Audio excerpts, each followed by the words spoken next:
में आप सभी स्टूडेंट पढ़ने जा रहे हैं एवोगाड्रोस नंबर। क्या होता है एवोगाड्रो नंबर, ध्यान से समझ लिया जाए। 1 ग्राम एटम,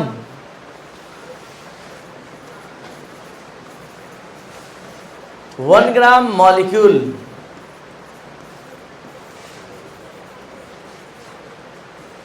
1 ग्राम आयन में जितना भी एटम होता है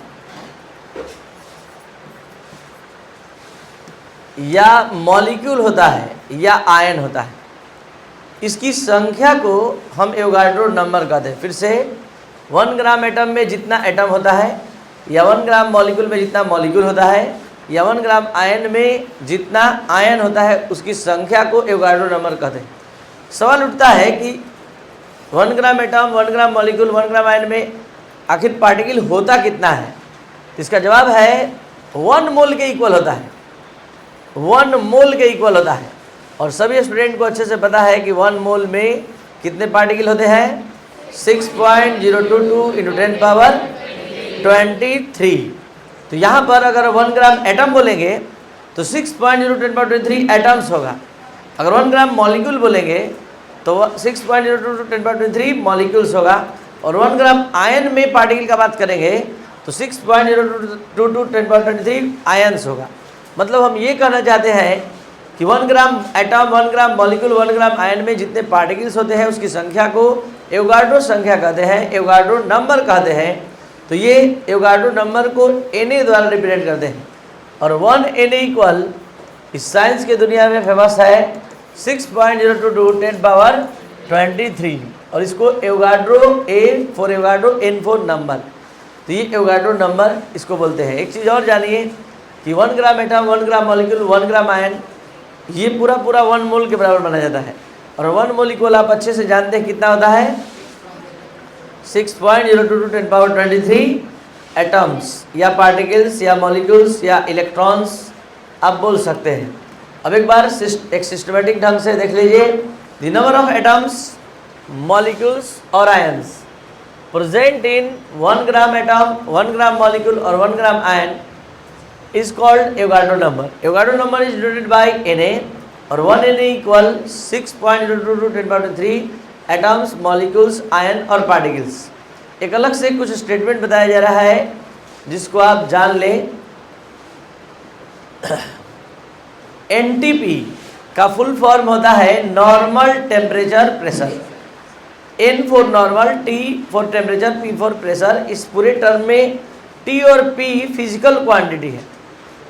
और यहाँ एक चीज़ समझना है कि जब भी कोई एक्सपेरिमेंट आप 293 केल्विन पर करेंगे और प्रेशर 1 atm लेकर करेंगे, यानी कि अगर मान लीजिए आप कहीं एक्सपेरिमेंट कर रहे हैं, वहाँ का टेम्परेचर 293 है और प्रेशर 1 atm है, तो कहा जाएगा कि वो नॉर्मल टेम्परेचर प्रेशर है। ऐसे भी रूम मतलब जो नॉर्मल टेम्परेचर प्रेशर है, जो नॉर्मली आप इन्वायरमेंट का देखते हैं, प्रेशर इतना होता है और टेम्परेचर इतना लिया जाता है, तो ये नॉर्मल टेम्परेचर प्रेशर होता है। एक स्टैंडर्ड टेम्परेचर प्रेशर होता है STP।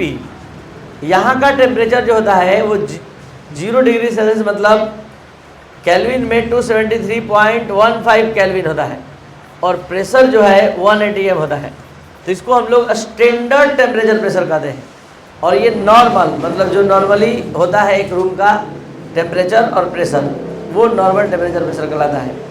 आज हम लोग एक और टॉपिक पढ़ेंगे, लेकिन उससे पहले थोड़ा सा एक प्रॉब्लम भी यहाँ बनाना है, ध्यान से समझेंगे। क्वेश्चन क्या है? Find the volume of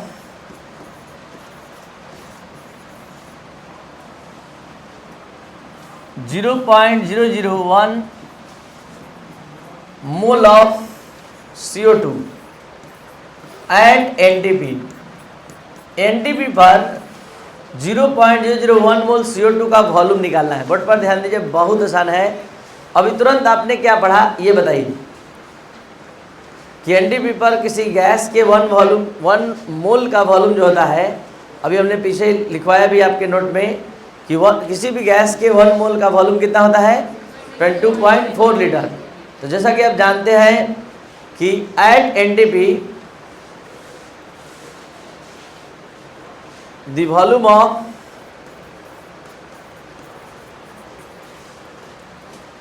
one mole of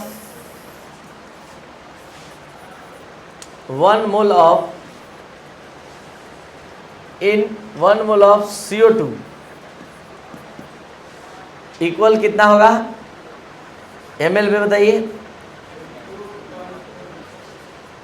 किसी भी गैस का एनटीपी पर, किसी भी गैस का एनटीपी पर एक मोल का जो वॉल्यूम होता है वो 22.4 लीटर होता है और ml में 22,400 ml होता है। तो क्वेश्चन है कि find the volume of 0.001 mole of CO2 at NTP.